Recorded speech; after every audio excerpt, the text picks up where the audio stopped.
गोपाला मेरो नंद लाला, मेरो गोपाला मेरो नंद लाला, ओ मेरो गोपाला मेरो नंद लाला, मेरो गोपाला मेरो नंद लाला, ओ मेरो गोपाला मेरो नंद लाला। बोलिए बांके बिहारी लाल की जय श्रीमद् सद्गुरु सरकार की जय। तमेव विदित्वाति मृत्युमेति नान्यः पंथा विद्यते यनाय। इस वेद मंत्र की व्याख्या करते हुए अभी तक आप लोगों को बताया गया कि हम लोग अनादिकाल से अनंतानंत जन्म हमारे बीत गए, उन अनंतानंत जन्मों में अनवरत प्रयत्न कर रहे हैं केवल एक लक्ष्य को लेकर के, आनंद प्राप्ति। लेकिन फिर भी आज तक हमको आनंद मिला नहीं। इसके विषय में आप लोगों को बताया गया कि भगवान स्वयं आनंद हैं, अतएव उनको ही प्राप्त करना होगा आनंदमय होने के लिए। तो भगवान को प्राप्त करने के लिए उन्हें जानना अनिवार्य हुआ, लेकिन शास्त्रों ने कहा कि भगवान को कोई नहीं जान सकता, क्योंकि भगवान हमारी इंद्रिय मन बुद्धि से परे हैं। फिर भगवान का ज्ञान कैसे होगा, ये भी बताया गया कि भगवत कृपा से ही भगवत ज्ञान संभव है, और इसका और कोई मार्ग नहीं, कोई बुद्धि से नहीं जान सकता। सोई जान ही जेहि देहु जनाई। भगवान को वही जान सकता है जिसको वो अपनी कृपा के द्वारा जना दें। और ये भगवत कृपा कैसे संभव है, कैसे प्राप्त होगी हमें, इस विषय पर भी विचार किया गया और आप लोगों को बताया गया था कि भगवत कृपा भगवत शरणागति पर आधारित है। भगवत शरणागति क्या है? शरणागति ना अच्छा कर्म है ना बुरा कर्म है, क्योंकि अच्छा या बुरा किसी भी प्रकार का कर्म किया तो उसका फल स्वर्ग, नरक या मृत्युलोक आदि की प्राप्ति होती है, और ये सब माया के लोक हैं। तो शरणागति तो इन सब लोकों से, इन सब माया की जेलों से छुटकारा दिलाने वाली है। अतएव शरणागति ना तो अच्छा कर्म है ना बुरा कर्म है, कुछ ना करने का नाम है शरणागति। और ये कुछ ना करने वाली शरणागति मन को ही करनी है, क्योंकि बंधन और मोक्ष का कारण मन ही है। पश्चात संसार के स्वरूप पर भी विचार किया गया और आप लोगों को बताया गया था कि संसार की किसी भी वस्तु या व्यक्ति में कहीं भी सुख नहीं है। हम लोग जहाँ जितनी मात्रा का सुख का चिंतन कर लेते हैं, बस अपना माना हुआ उतनी ही मात्रा का सुख हमको मिलने लगता है। इसी प्रकार दुख भी नहीं है, जहाँ हमने सुख माना और उस वस्तु का अभाव हुआ और वो वस्तु हमसे छिन गई, वो व्यक्ति छिन गया, तो उतनी ही मात्रा का दुख भी मिलने लगा। तो हमें संसार के स्वरूप को जानकर, समझ करके, सिद्धांत को समझ करके संसार से मन को विरक्त करना है। तब ये विरक्त मन ईश्वरीय शरणागति का अधिकारी बनेगा। पश्चात गुरु तत्व पर विचार किया गया और आप लोगों को बताया गया था कि बिना गुरु के भगवान का ज्ञान संभव नहीं है। गुरु तो आवश्यक है, वो गुरु ही हमको साधना बताएगा, तत्व ज्ञान देगा, प्रैक्टिकल साधना कराएगा, और फिर जब हमारा अंतःकरण शुद्ध हो जाएगा तो उसके पश्चात जो भक्ति का दान देना है, जो परमानंद का दान देना है, उसका दान भी वो गुरु ही करेगा। इसलिए गुरु तो आवश्यक है। और वो गुरु कैसा होना चाहिए ये भी आप लोगों को बताया गया। श्रोत्रिय ब्रह्मनिष्ठ महापुरुष हो, जिसे हम गुरु के रूप में वर्ण करें। श्रोत्रिय ब्रह्मनिष्ठ महापुरुष को कैसे हम पहचानेंगे, तो इस विषय पर भी कल डिटेल में आप लोगों को शास्त्रों के द्वारा बताई गई जो पहचान है, जो लक्षण है, वो बताई गई थी। उसके आधार पर हमको एक वास्तविक संत को परखना है, एक संत को परखना है। तो और ये साथ में आपको एक विशेष तौर से बताया गया था कि बुद्धि का अहंकार लेकर के हम किसी संत को नहीं पकड़ सकते, इसलिए बुद्धि का अहंकार वहाँ काम नहीं करेगा।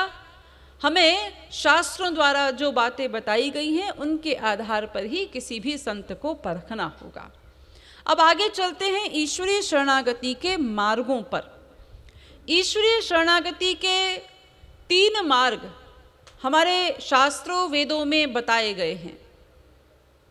एक कर्म मार्ग, एक ज्ञान मार्ग और एक भक्ति मार्ग।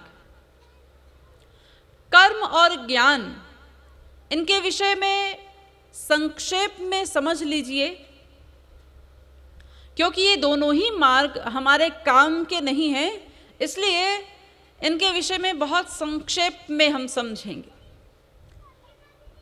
कर्म मार्ग अर्थात कर्म धर्म जिसको हम कहते हैं या कर्म कांड कहते हैं, ये कर्म कांड, कर्म धर्म क्या है? कर्म धर्म जो होते हैं वो शास्त्रों की, वेदों की विधि के अनुसार होते हैं। उनमें ये नियम है कि कर्म धर्म वेदों की विधि के अनुसार ही करने पड़ेंगे। उसमें कहीं भी आप मनमानी नहीं कर सकते। एक शब्द जो आप लोग सुनते होंगे ना, विधिवत, तो कर्म धर्म के विषय में ऐसा नियम है कि उनको विधिवत ही करना पड़ता है। एक भी विधि में, एक भी नियम में त्रुटि नहीं होनी चाहिए।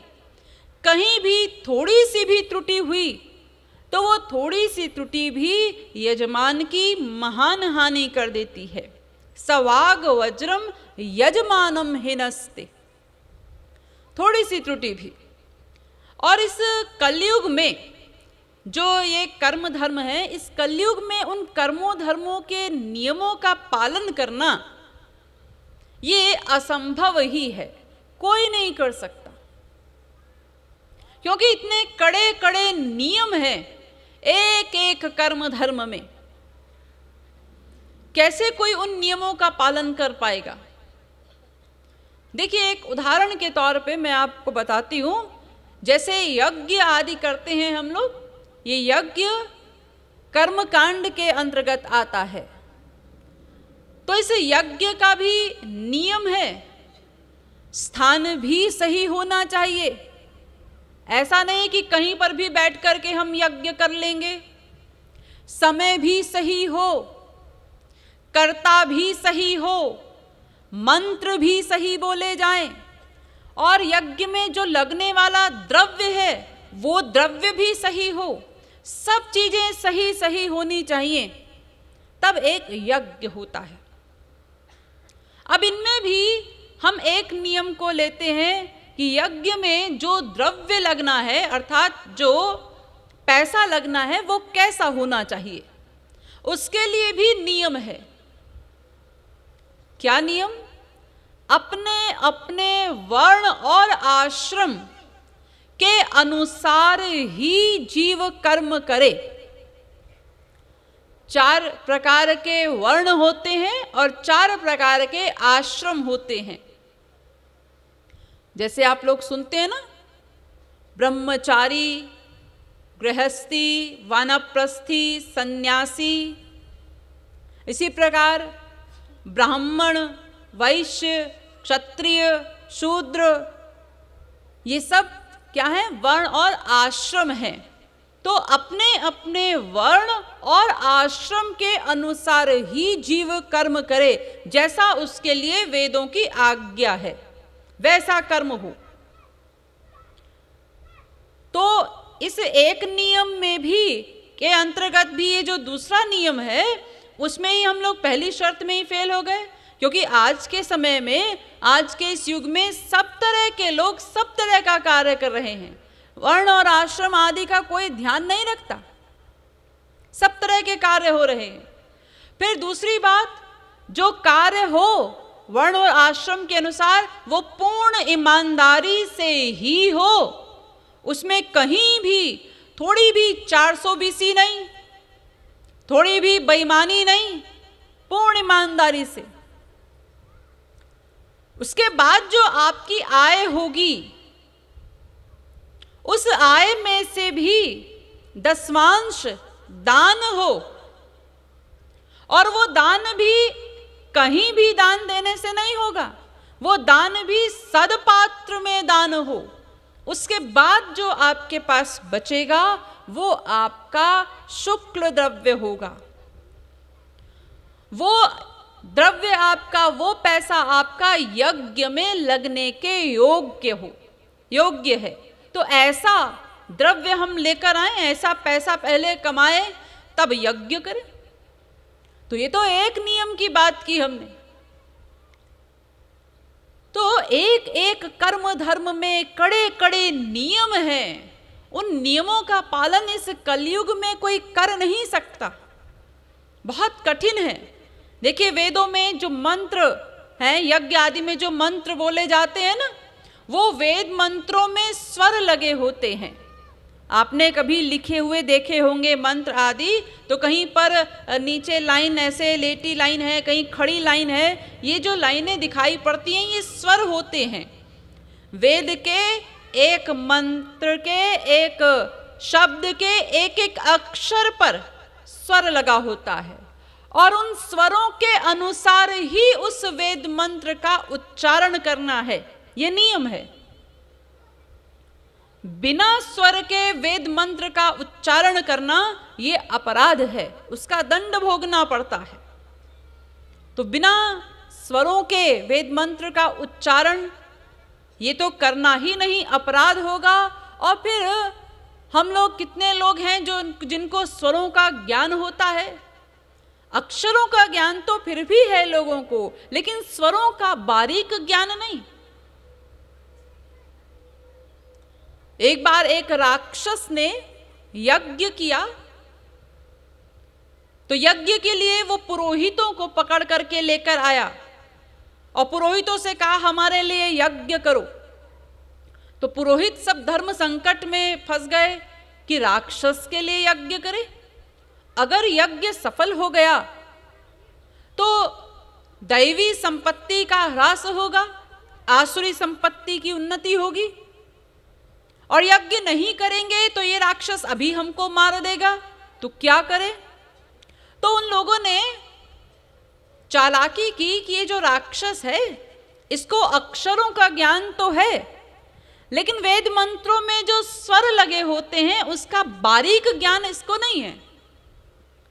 तो उन्होंने यज्ञ किया, यज्ञ की सब विधियां, सब नियमों का पालन किया, सब विधि ठीक ठीक रखी। जो मंत्र रखा गया, इंद्र शत्रुर्विवर्धस्व, अर्थात इंद्र का शत्रु बढ़े और इंद्र घटे, मंत्र भी यही रखा, मंत्र भी नहीं बदला। मंत्र में केवल एक स्वर बदल दिया, आदि उदात्त की जगह अंत्योदात्त कर दिया, तो उस मंत्र का अर्थ बदल गया। मंत्र का अर्थ हो गया इंद्र बढ़े, इंद्र का शत्रु घटे, और यज्ञ हुआ।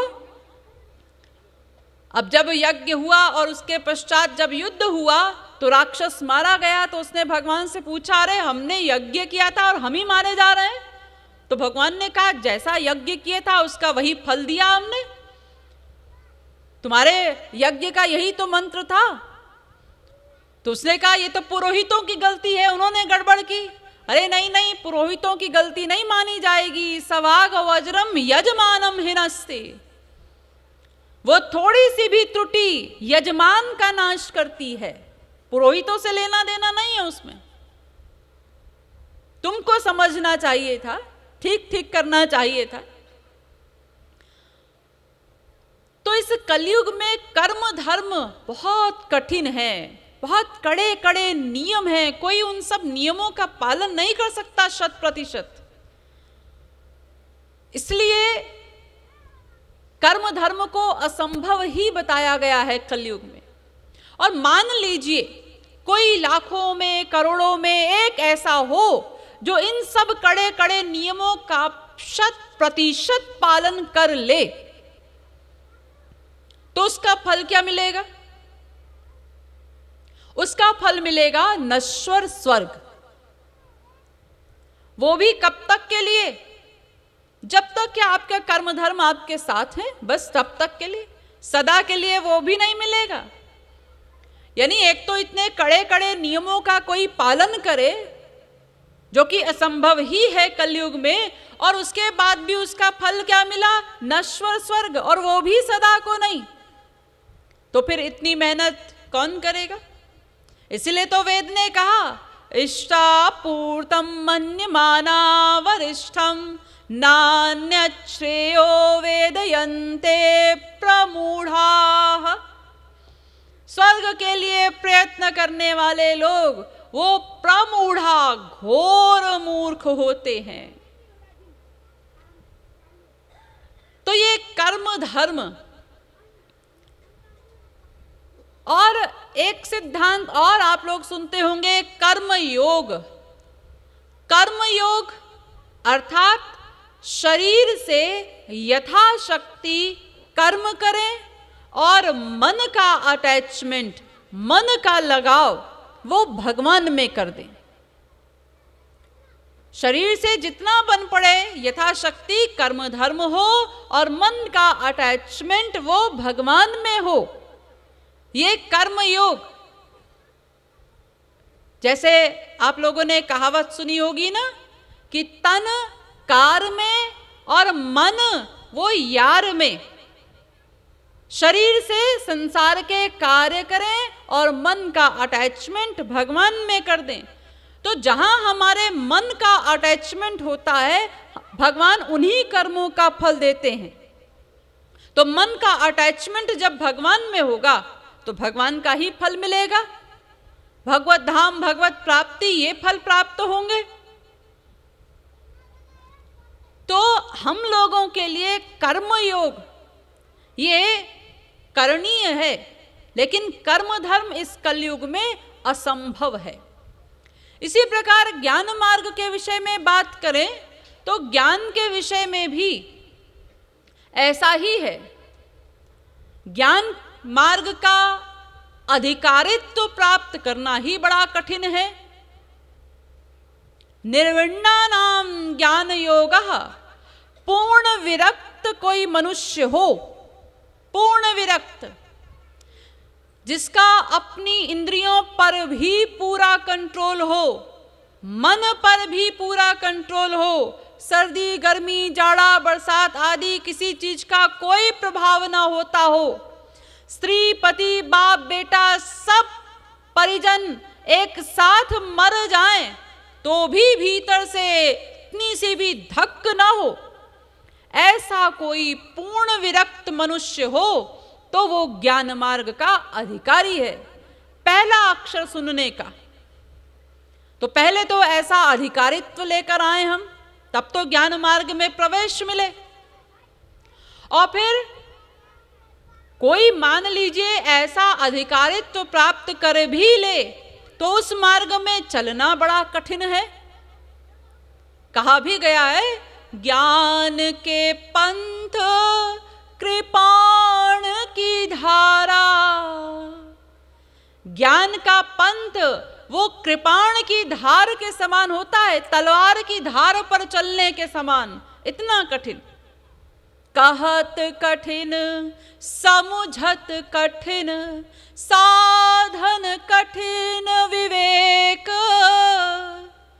ज्ञान मार्ग के विषय में तो कहना भी कठिन, कोई कह ले तो उसको समझना कठिन, कोई समझ भी ले तो उस पर प्रैक्टिकल चलना कठिन है। इतना कठिन है ज्ञान मार्ग।